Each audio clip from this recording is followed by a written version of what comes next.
चलिए स्टार्ट करते हैं lecture number 4 real number class 10। अब इस लेक्चर में हम लोग पढ़ेंगे थ्योरम 1.3, थ्योरम 1.4 और बाकी लेक्चर्स, बाकी थ्योरम्स भी हम लोग इसी में पढ़ेंगे। ठीक है, तो अभी हमारे पास थ्योरम 1.3 है और थ्योरम 1.3 मैंने लिखा हुआ है यहाँ पे। देखिए ये क्या कहता है, स्टेटमेंट यहाँ पे देखें, let p be a prime number if p divides a square then p divides a where a is a positive integer. ठीक है, इसका मतलब ये है कि p अगर कोई एक प्राइम नंबर है और वो a स्क्वायर को डिवाइड कर रहा है तो डेफिनेटली वो a को भी डिवाइड करेगा। अब इसका प्रूफ हम लोग, प्रूफ तो नहीं है, बेसिकली एक स्टेटमेंट है। यहाँ पे एक बात समझनी पड़ेगी कि a के जो फैक्टर्स होंगे, लेट अस सपोज जो हमारे पास फैक्टर्स हैं a के, वो क्या है, p1 p2 से लेकर के pn तक है। ठीक है, मान लेते हैं यहाँ पे। अब जरूरी ये नहीं है कि यहाँ पे p1 p2 सारे अलग ही हों, ये सेम भी हो सकते हैं। ठीक है, अब अगर a के प्राइम फैक्टर्स ये हैं तो डेफिनेटली a इंटू a यानी कि a स्क्वायर के क्या हो जाएंगे, ये हो जाएंगे p1 p2 pn। ठीक है, तो अभी हम इनको सॉल्व करके लिख लेते हैं।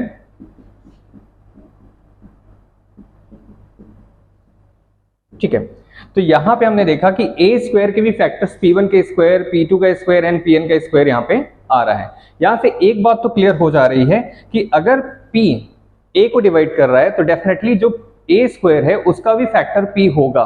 ठीक है, यानी कि p1 अगर a को डिवाइड कर रहा है तो डेफिनेटली p1 का स्क्वायर भी a को डिवाइड कर रहा है, सॉरी a स्क्वायर को डिवाइड कर रहा है। ठीक है, तो यहां से हमारा ये जो थ्योरम है एकदम क्लियर हो चुका है। अब एक एग्जाम्पल देख लेते हैं हम। एग्जाम्पल में क्या है कि एक छोटा सा नंबर 3 ले लेते हैं। ठीक है, मान लेते हैं कि 3 डेफिनेटली 3 क्या कर रहा है कि 9 को डिवाइड कर रहा है। ठीक है, तो 3 क्या करेगा, 9 के स्क्वायर को भी डेफिनेटली डिवाइड करेगा। आपने इस थ्योरम में यही प्रूफ किया है। अब थ्योरम 1.4 क्या कहता है, आपको प्रूफ करना है √2 इज इररेशनल। ठीक है, देखिए इसको प्रूफ करने के लिए हम लोग कॉन्ट्राडिक्शन मेथड का इस्तेमाल करते हैं। अब ये कॉन्ट्राडिक्शन मेथड क्या होता है कि पहले हम कुछ रॉन्ग सा एजम्पशंस लेकर के चलते हैं, बाद में उसे बताते हैं कि हाँ हमसे गलती हो गई या फिर हमने वहां पे रॉन्ग एजम्पशन लिए हैं। ठीक है, तो यहाँ पे एक बात समझते हैं कि जो √2 है उसे पहले से ही कंसीडर करके चलते हैं कि यहाँ पे ये एक रैशनल नंबर है। ठीक है, तो हमने मान लिया, लेट अस अज्यूम दैट कि √2 इज अ रैशनल नंबर, जो कि हम इसे a/b के फॉर्म में लिख रहे हैं यहाँ पे। ठीक है, यहाँ पे स्टेटमेंट आपको लिखना पड़ेगा कि हमने इसे एक रैशनल नंबर कंसीडर किया हुआ है। ठीक है, अच्छा अब यहाँ पे एक बात और समझना है कि ये a और b आपके क्या है, को प्राइम्स हैं। ये मोस्ट इंपॉर्टेंट थिंग है। ठीक है, को प्राइम्स का मतलब ये होता है कि इन दोनों के बीच में जो आपका HCF होगा वो 1 होगा, यानी कि इनका जो आप कह सकते हैं कि हाईएस्ट कॉमन फैक्टर होगा वो 1 होगा, 1 के अलावा कुछ भी नहीं होगा। ठीक है, तो अभी यहाँ पे काम करते हैं, इसका रूट हटाने के लिए बोथ साइड हमें स्क्वायर करना पड़ेगा, तो हमने स्क्वायर कर लिया। ठीक है, अब यहाँ पे क्या करेंगे, 2, ठीक है, इधर हो जाएगा a square upon b square. ठीक है, क्रॉस मल्टीप्लीकेशन के अलावा कुछ दिख नहीं रहा है यहाँ पे फिलहाल, तो हमने क्रॉस मल्टीप्लाई कर दिया इसे। ये यहां से मिला हमें ऐसा कुछ। ठीक है, अब एक बात तो कंफर्म हो जाता है कि जैसे हम b स्क्वायर को ही हम डिस्कस करें अगर यहाँ पे, तो आप देखेंगे कि 2 डिवाइड करेगा a स्क्वायर को। ठीक है, इतना यहाँ पे दिख रहा है कि जो 2 है, ठीक है, 2 डिवाइड्स a स्क्वायर, डेफिनेटली अगर b स्क्वायर की वैल्यू निकालें तो a स्क्वायर डिवाइडेड बाई 2 दिखेगा यहाँ पे। ठीक है, तो यहाँ पे 2 डिवाइड्स a स्क्वायर है डेफिनेटली। ठीक है, तो अभी प्रीवियसली हम लोगों ने जो थ्योरम डिस्कस किया उसमें यही तो प्रूफ किया ना कि अगर कोई नंबर किसी के स्क्वायर को डिवाइड करता है तो डेफिनेटली उस नंबर को भी वो डिवाइड करेगा। इट मीन्स कि 2 आपका किसको डिवाइड करेगा, 2 a को भी डिवाइड करेगा। ठीक है, इतनी बात तो यहाँ पे कंफर्म हो गई। अच्छा, अब यहाँ पे एक बात हम लोग और कर लेते हैं। हम लोग यहाँ पे लेट अस सपोज कि a is equals to 2c consider कर लेते हैं। अब c क्या है, कोई यहाँ पे कोई इंटीजर है, where c some integer, c आपका क्या है, सम इंटीजर। ठीक है, ठीक है, तो यहाँ पे रख लेते हैं अभी इक्वेशन नंबर 1। इक्वेशन नंबर 1 आपको दिख रहा है, यहाँ पे ये वैल्यू उठा करके हम रख लेते हैं। ठीक है, तो 2b square is equals to, a की जगह पे रखते हैं 2c का स्क्वायर। ठीक है, a की जगह पे 2c हमने रख लिया। ओपन करेंगे तो 2b का square is equals to 4c square, 2 यहाँ पे हम कैंसिल आउट करेंगे, यहाँ पे 2c स्क्वायर बचेगा राइट साइड में। ठीक है, तो b square is equals to 2c square मिला। अब यहाँ से भी इक्वेशन नंबर 2 को अगर बहुत ध्यान से देखा जाए तो हमें ऐसा लगेगा कि फिर से ये जो आपका 2 है अब इस बार b स्क्वायर को डिवाइड कर रहा है, इस बार b स्क्वायर को डिवाइड कर रहा है। ठीक है, तो आप यहाँ पे लिखेंगे कि 2 डिवाइड्स b स्क्वायर। ठीक है, अब b स्क्वायर को डिवाइड करेगा तो थ्योरम के अकॉर्डिंग हमारे पास क्या है कि 2 आपका b को भी डिवाइड करेगा, देन 2 डिवाइड्स b ऑल्सो। ठीक है, अब यहां पे कॉन्ट्राडिक्शन आपका रिड्यूस हो गया। क्यों? क्योंकि आपने अभी अभी स्टार्टिंग में ही क्या कंसीडर किया हुआ है कि a और b को प्राइम्स हैं। ठीक है, इसका मतलब इनके बीच में जो HCF है वो 1 है, यानी कि हाईएस्ट कॉमन फैक्टर इनका क्या है 1। लेकिन यहाँ पे आप देखें तो 2 आपका 2a को भी डिवाइड कर रहा है, 2b को भी डिवाइड कर रहा है, तो ये पॉसिबल नहीं है। ठीक है, तो गलती कहाँ पे हुई है हमसे? हमने गलती वहां पे की है स्टार्टिंग में जब हमने एजम्पशंस किए, यानी हमने जो इसे रैशनल नंबर कंसीडर किया है वो गलती हुई है। तो यहाँ से कॉन्ट्राडिक्शन मेथड से कंफर्म हो जाता है कि ये आपका रैशनल नंबर नहीं होगा, ये आपका एक इर्रेशनल नंबर होगा। ठीक है, तो ये यहाँ से इसकी प्रूविंग होती है। ठीक है, सिमिलरली एक क्वेश्चन और देख लेते हैं यहाँ पे। ठीक है, let us suppose 5 minus root 3, 5 minus root 3 को हमें एक इर्रेशनल नंबर प्रूफ करना है। ठीक है, तो प्रोसीजर हमारा वही रहेगा। ठीक है, कॉन्ट्राडिक्शन मेथड से ही हम इसको कर पाएंगे। तो हम यहाँ पे पहले ही कंसीडर कर लेते हैं कि ये आपका एक क्या है, रैशनल नंबर है। ये स्टेटमेंट आपको एग्जाम में लिखने पड़ते हैं। ठीक है, मैं यहाँ पे नहीं लिख रहा हूँ, बट आपको लिखने पड़ेंगे, मेंशन करने पड़ेंगे, क्योंकि वही स्टेटमेंट आपको बाद में भी बताना पड़ेगा कि हाँ हमने स्टेटमेंट गलत लिखा है। ठीक है, यही कॉन्ट्राडिक्शन मेथड होता है। तो आपने यहाँ पे फिर से वही कंडीशंस लगाने कि a और b आपका क्या है, कोप्राइम्स। ठीक है, कोप्राइम्स। अब क्या करेंगे नेक्स्ट स्टेप में आपको रूट हटाना है, then definitely both side square करने पड़ेंगे। लेकिन उससे पहले आप एक काम कर सकते हैं कि माइनस रूट 3 को आप उधर ले जा सकते हैं एंड a अपॉन b को आप इधर ले आ सकते हैं। ठीक है, तो 5 minus a upon b is equals to आपका रूट 3 हो जाएगा। ठीक है, अब यहां से आप बोथ साइड स्क्वायर कर सकते हैं। ठीक है, बोथ साइड स्क्वायर करेंगे तो आप डेफिनेटली यहां से इसको हटा दे जाएंगे, लेकिन फायदा नहीं उसका। आप जरा देखिए, आप यहीं से इस क्वेश्चन को डिटेक्ट कर सकते हैं। आपने अभी क्या कंसीडर किया हुआ है क्वेश्चन में? आपने ये कंसीडर किया हुआ है कि ये आपका एक रैशनल नंबर है। ठीक है, आपको स्टेटमेंट लिखना पड़ेगा यहाँ पे, ये आपका एक रैशनल नंबर है। ठीक है, तो डेफिनेटली अगर ये रैशनल नंबर है, सॉरी a अपॉन b आपने रैशनल नंबर कंसीडर किया हुआ है। ठीक है, तो 5 भी तो एक रैशनल नंबर है। ठीक है, तो 5 में से अगर हम a अपॉन b सब्ट्रैक्ट करते हैं, इसका मतलब एक रैशनल नंबर में से दूसरे रैशनल नंबर को सब्ट्रैक्ट किया जाए तो डेफिनेटली इनका जो प्रोडक्ट आता है वो एक रैशनल ही होता है, वो एक रैशनल ही होता है। ठीक है, बात को समझ गए होंगे, यानी a अपॉन b हम रैशनल लेकर के चल रहे हैं, 5 ऑलरेडी हमारा रैशनल होता है, रैशनल में से रैशनल को सब्ट्रैक्ट किया गया, डेफिनेटली रैशनल आएगा। ठीक है, लेकिन यहाँ पे दिख क्या रहा है, यहाँ पे तो ये इरेशनल दिख रहा है जो कि पॉसिबल नहीं है। ठीक है, तो इस वजह से हमारा यहाँ पे फिर से कॉन्ट्राडिक्शन लगा। हम यहाँ पे कह सकते हैं कि 5 माइनस रूट 3 हमारा कोई रैशनल नंबर नहीं है, ये एक इरेशनल नंबर है। स्टेटमेंट्स आपको लिखने पड़ेंगे एग्जाम में। रैशनल नंबर के बारे में हम लोग प्रीवियस क्लास से पढ़ते आ रहे हैं, रैशनल एंड इरेशनल का डिफरेंशिएशन भी हम लोग पढ़ते आ रहे हैं कि हम लोग कैसे उनको डिफरेंशिएट कर सकते हैं। क्लास 9th में हमने काफी इस पे डिस्कशन किए थे। तो अब उन पे कुछ बेस थ्योरम्स हैं जिनको डिस्कस करना है, उसी में से एक है आपका 1.5 थ्योरम। ठीक है, तो ये थ्योरम क्या कह रहा है, let x be a rational number whose decimal expansion terminates then x can be expressed in the form of p by q। ठीक है, कोई रैशनल नंबर है जो कि आपका वैल्यू उसकी टर्मिनेट कर जाती है, तो उसे हम p by q के फॉर्म में लिख सकते हैं, where p and q are co-primes। ठीक है, यहाँ से जिन जिन चीजों को मैं यहाँ पे अंडरलाइन कर रहा हूँ वही इंपॉर्टेंट है। ठीक है, and the prime factorization of q is the form of 2 to the power n into 5 to the power m।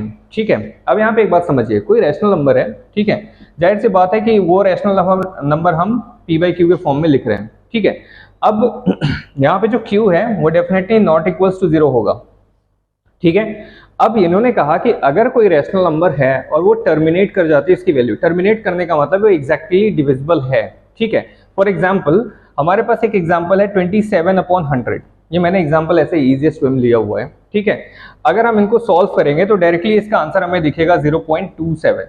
ठीक है, एग्जैक्टली डिविजिबल है। ठीक है, तो ये एग्जैक्टली डिविजिबल होने का मतलब ये है कि ये वैल्यू टर्मिनेट कर गई, यानी कि अब इसके बाद नंबर रिपीट नहीं हो रहा, यानी टर्मिनेट हो गया। ठीक है। अब टर्मिनेट हो जाने का मतलब कि यहाँ पे एक इंडिकेशन दिया गया है कि इसका जो डिनोमिनेटर यानी कि जो q होगा वो 2 to the power n into 5 to the power n के फॉर्म का होगा। हाँ, तो वहां पे दिख भी रहा है। अगर हम इसको बनाने की कोशिश करें 100 को, तो 100 को हम लोग क्या लिख सकते हैं, यहाँ पे हम लोग लिख सकते हैं 2 to the power 2 into 5 to the power 2, यानी कि कंपेयर करें तो 2 to the power n into 5 to the power m से हम लोग कंपेयर कर ले रहे हैं, ठीक है। यानी इस पूरे थ्योरम का कहने का मतलब ये है कि अगर कोई रैशनल नंबर की वैल्यू टर्मिनेट कर जाती है तो उसका डिनोमिनेटर डेफिनेटली इस फॉर्मेट का होगा, ठीक है। जैसे एग्जांपल के तौर पे मैंने 100 यहाँ पे डिनोमिनेटर लिया हुआ है, तो हमने इसको इस फॉर्म में लिखा और एग्जैक्टली ये इस फॉर्म में आ गया, ठीक है। तो अभी हमारा 1.5 थ्योरम हमने डिस्कस किया, आ जाते हैं 1.6 पे। थ्योरम 1.6 की बात करें तो आपको पढ़ने के बाद ऐसा लगेगा कि ये भी थ्योरम 1.5 की तरह है, बट थोड़ा बहुत डिफरेंसेस है। वहां पे जो बातें स्टार्टिंग में करी गई हैं उसका कन्वर्स आप इसको बोल सकते हैं, ठीक है। तो यहाँ पे कह रहा है let x be rational number, यानी कि x is equals to p by q एक आपका रैशनल नंबर है, such that the prime factorization of q is of the form of something। यहाँ पे डायरेक्टली q के बारे में बात कर रहे हैं, ठीक है। वहां भी ये बोला था कि कोई हमारा रैशनल नंबर है वो टर्मिनेट कर जाता है तो डेफिनेटली उसका q इस फॉर्म का होगा, लेकिन यहाँ पे पहले क्या बोल रहा है कि q इस फॉर्म का है तो डेफिनेटली ये रैशनल नंबर टर्मिनेट कर जाएगा, यानी कि कन्वर्स की तरह, ठीक है। आप देखिए where n and m are non negative का मतलब पॉजिटिव इंटीजर्स, ठीक है। Then x has a decimal expansion which terminates, simple सी बात, ठीक है। अब यहाँ पे एक एग्जांपल हम ले लेते हैं, जिस हिसाब से इन्होंने स्टेटमेंट दिया उस हिसाब से एग्जांपल भी लेंगे। मान लेते हैं कि हमारे पास एक एग्जांपल ये है 33 अपॉन हमने यहाँ पे क्या लिया है 2 to the power 2 into 5 to the power 2 हमने यहाँ पे ले लिया, ठीक है। अब यहाँ पे ऐसा लग रहा है कि ये 2 to the power n 5 to the power m के फॉर्मेट में है, ठीक है। तो ये हुआ क्या 33 अपॉन ये हो गया हमारे पास 100, ठीक है। अब इसको डिवाइड करेंगे तो सीधे सीधे हमको क्या मिल रहा है 0.33, ठीक है। यानी ये एग्जैक्टली यहाँ पे टर्मिनेट हो गया, एग्जैक्टली डिविजिबल है, ठीक है। तो इस स्टेटमेंट का यही मतलब है। आ जाते हैं थ्योरम 1.7 पे। थ्योरम 1.7 की बात करें तो ये थोड़ा सा डिफरेंट है। बेसिकली डिफरेंट क्या है, रैशनल नंबर्स को हम लोग कैसे डिटेक्ट करते हैं उन्हीं मेथड्स के बारे में हम लोग जिक्र कर रहे हैं। बस फर्क क्या है, यहाँ पे थोड़े बहुत थ्योरम्स के अकॉर्डिंग डिस्कस कर रहे हैं। देखिए कह रहा है let x is equals to p by q be a rational number such that the prime factorisation of q is not in the form of 2 to the power n into 5 to the power m, ठीक है। यानी कि अब जो denominator है हमारा उसका prime factors इस फॉर्मेट में नहीं है, ठीक है। तो डेफिनेटली वो कैसा होगा, वो आपका होगा यहाँ पे नॉन टर्मिनेटिंग, ठीक है, नॉन टर्मिनेटिंग, लेकिन होगा रैशनल ही, ठीक है, लेकिन नॉन टर्मिनेटिंग टाइप होगा। अब इसका एग्जांपल हम देखें तो हमारे पास सबसे पहले एक एग्जांपल आता है 1/7, ठीक है। ये एग्जांपल मैंने खुद से सेलेक्ट किया हुआ है, 1/7 ले लेते हैं। अगर हम इसको डिवाइड करते जाएं 7 से डिवाइड करते जाएं तो आप देखेंगे कि हमें यहाँ पे कुछ ऐसा दिखेगा। यहाँ पे मैंने एग्जांपल लिया हुआ है 1/7 का, ठीक है। अब 1 को डिवाइड करते हैं हम लोग 7 से, ठीक है। जब मैंने इसको डिवाइड करना शुरू किया तो मैंने देखा यहाँ पे 1 4 2 8 5 7 तक हमने डिवाइड किया, ठीक है। लेकिन उसके बाद जैसे ही मैंने यहाँ पे डिवाइड कर लिया तो फिर वहां पे लास्ट में आपका 1 आ जाता है। देखिए आप इसे खुद से डिवाइड करके देखेंगे तो एक टाइम के बाद यही नंबर फिर से रिपीट होने लगेगा, यानी यहाँ से अब हम फिर से डिवाइड करेंगे तो वही नंबर्स फिर से हमको रिपीट होने लगेंगे, यानी कि यहाँ पे क्या हो जाएगा फिर से 1 4 2 8 5 7 ऐसे रिपीट होने लगेगा, ठीक है। तो आप कह सकते हैं कि यहाँ पे इसका डिनोमिनेटर इस फॉर्मेट का नहीं है, इस वजह से ये आपका नॉन टर्मिनेटिंग है, ठीक है। तो अब बात करते हैं, हमने 3 थ्योरम्स इस पे पढ़ लिए, अब इनके कुछ कंक्लूजन्स की बात करते हैं। क्योंकि देखिए थ्योरम में हम बहुत सारी चीजों को भूल जाते हैं, नहीं कर पाते हैं, लेकिन उनके कंक्लूजन को देख लिया जाए तो काफी कुछ समझ में आ जाता है कि हाँ इसका एग्जैक्टली मतलब यही था। कंक्लूजन ये कहता है कि अगर कोई नंबर है, ठीक है, वो रैशनल तब होगा जब रैशनल भी होगा, टर्मिनेटिंग एंड नॉन टर्मिनेटिंग दोनों डिस्कस करेंगे। पहले हम केस कंसीडर कर लेते हैं टर्मिनेटिंग का, ठीक है, टर्मिनेटिंग का। उसके बाद ही जो टर्मिनेटिंग नहीं होगा नॉन टर्मिनेटिंग होगा, ठीक है। तो यहाँ पे मैंने डिस्कस किया एक नंबर लेकर के 11 मैंने लिया हुआ है। अगर मैं इसको 2 से डिवाइड करूं, ठीक है, डेफिनेटली आ जाएगा 5.5। डेफिनेटली ये क्या है टर्मिनेटिंग है, ठीक है, ये क्या है आपका टर्मिनेटिंग है। फिर मैंने इसी 11 को 5 से डिवाइड किया, ठीक है। तो आप जब इसे डिवाइड करेंगे तो आपको दिखेगा क्या, ये 2 पॉइंट समथिंग, लाइक 11 को मैंने डिवाइड किया 5 से तो 5 2 10, यहाँ पे फिर से 1 है, पॉइंट लगा है 0, ठीक है, 5 2 10 यानी 2.2 आपका अगेन ये क्या आ गया टर्मिनेटिंग आ गया, ठीक है। लेकिन अभी हमने क्या किया यहाँ पे 11/2 into 5 बोथ किया, ठीक है, तो भी ये आपका क्या आ जाएगा, टर्मिनेटिंग आ जाएगा, ठीक है, आपका क्या आ जाएगा 1.1, ठीक है, ये आपका 11/10 हो गया, ठीक है। लेकिन अब यहाँ पे एक और कंडीशन क्या है जरा देखिए, अगर इसी 11 को मैंने 2 into 5 into 3 से डिवाइड कर दिया, तो अब इसका आंसर आप देख लीजिएगा, ये आपका टर्मिनेटिंग नहीं होगा, डेफिनेटली नॉन टर्मिनेटिंग होगा। इसका मतलब ये है, कंक्लूजन पे ध्यान दिया जाए तो ये कहता है कंक्लूजन कि अगर डिनोमिनेटर में सिर्फ 2 है तो भी टर्मिनेटिंग है, अगर डिनोमिनेटर में सिर्फ 5 है तो भी टर्मिनेटिंग है, अगर डिनोमिनेटर में 2 और 5 दोनों हैं तो भी टर्मिनेटिंग है, लेकिन अगर डिनोमिनेटर में 2, 5 के अलावा कोई और नंबर आ जाता है तो वो टर्मिनेटिंग नहीं होगा। ये इसका है कंक्लूजन। अब बात करेंगे इस पे कुछ न्यूमेरिकल्स की। चलिए एक न्यूमेरिकल देखते हैं इस पे। न्यूमेरिकल है the decimal expansion of the rational number 43/2 to the power 4 into 5 to the power 3 will terminate how many places of decimal। ठीक है, ये कह रहे हैं कि ये एक रैशनल नंबर है, ये कितने डेसिमल प्लेसेस के बाद टर्मिनेट हो जाएगा। ठीक है, चलिए एक न्यूमेरिकल देख लेते हैं इस पे। न्यूमेरिकल है the decimal expansion of the rational number 43/2 to the power 4 into 5 to the power 3 will terminate how many places of decimal। ठीक है, क्वेश्चन कहने का मतलब ये है कि आपका एक रैशनल नंबर है, इसे सॉल्व करने पे ये कितने डेसिमल प्लेसेस तक टर्मिनेट हो जाएगा। ठीक है, तो अब इस क्वेश्चन को सिंपली डिवाइड करके किया जा सकता है, लेकिन एक ट्रिक भी है यहाँ पे। आप देखेंगे तो इसका denominator 2 to the power n into 5 to the power n के रेस्पेक्ट में दिख रहा है। ठीक है, इसे और अच्छे से बना लेते हैं। मैं यहाँ पे क्या कर रहा हूँ कि ऊपर भी 5 से मल्टीप्लाई कर रहा हूँ, नीचे भी 5 से मल्टीप्लाई कर रहा हूँ। ठीक है, उससे फायदा क्या होगा, उससे फायदा ये होगा कि नीचे भी आपका 5 to the power 4 हो जाएगा। ठीक है, तो अभी ऊपर आपका क्या हो गया 215 और नीचे हो जाएगा, इनको सॉल्व करने पे क्या दिखेगा हमें, 5 to the power 4 कर लेते हैं इसे। ठीक है, ये हो जाएगा 10,000। ठीक है, तो 10,000 हो जाएगा। जब हमने इसको सॉल्व किया तो इसका आंसर आएगा 0.0215। ठीक है, तो इसका आंसर क्या है कि कितने डेसिमल प्लेसेस तक ये टर्मिनेट हो जाएगा, तो आपका आंसर होगा कि 4 डेसिमल प्लेसेस के बाद ये टर्मिनेट हो जाएगा। चलिए एक और क्वेश्चन डिस्कस करते हैं। चलिए नेक्स्ट क्वेश्चन की बात करते हैं। तो नेक्स्ट क्वेश्चन है right the denominator of the rational number 257/500 in the form 2 to the power n into 5 to the power m where m and n are non-negative integers यानी positive, hence write its decimal expansion without actual division। ठीक है, तो actual division नहीं करना है। ठीक है, यहाँ पे हमने इसको लिखा पहले, देन हमने इसको ब्रेक करना शुरू किया। इसका जो डिनोमिनेटर है बेसिकली हमें उसको क्या करना है, इस फॉर्मेट में लिखना है। ठीक है, हमने इसके डिनोमिनेटर को ब्रेक करना शुरू किया, यानी फैक्टर्स के फॉर्म में लिखना शुरू किया। तो मैंने इसे लिखा 5 into 100, देन 100 को मैंने क्या किया है 2 का स्क्वायर into 5 का स्क्वायर लिख दिया।